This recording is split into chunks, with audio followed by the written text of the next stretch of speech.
Methugunda ma thirikari makwenda gucenjia urugamiriri wa gicukiro kia Meri kaunti-ini ya Mombatha no korwo ugitabarirwo ni kambuni kiumbe ni ikinya rireganitwo nario ni muingi mwena uyu. Kuringana na hunjia a dini ya Gĩithĩramu kaunti-ini ino, mubango uyu ungikinyanira kuri no hotekeku munene wa andu aria makoretwo makirutira wira gicukiro-ini giki gukorwo makiurwo ni mawira mao. Uchumi wa watu wa Mombasa, uchumi wa watu wa pwani unakuja kubinafsishwa tena kwa njia ya madharau, tena kwa njia ya kejeli, kama kwamba hakuna uongozi.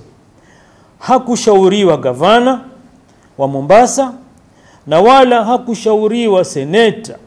Ilipoasisiwa bandari kupitia kwa Act ya Parliament 1978 Kenya Ports Authority, kumepita managing directors wengi sana ambao baadhi walikuwa ni wapani, lakini hakujawahi kutokea kitu kama hichi ambacho sasa kipo. Ni kumana na ikinya riri ahujia ya marutete mukana wa gutabania mururungano makiuga gutire hindi megwitikira mubango uyu ukinyanire, kuona gicukiro giki nikio gikoretwo gikiarahura wonjoria kaunti-ini ino. Ni hawa makansela wetu tuliowachagua wawe watashirikiana kikamilifu na gavana, ionekane kwamba yani hili tatizo na huu uchungu ni wa wote. Hamwe noguo moriti atongoria thirikari-ini gutua matua maria matekuhinyiriria Mukenya na njira o yothe niguo kuhuthia garama ya muturire.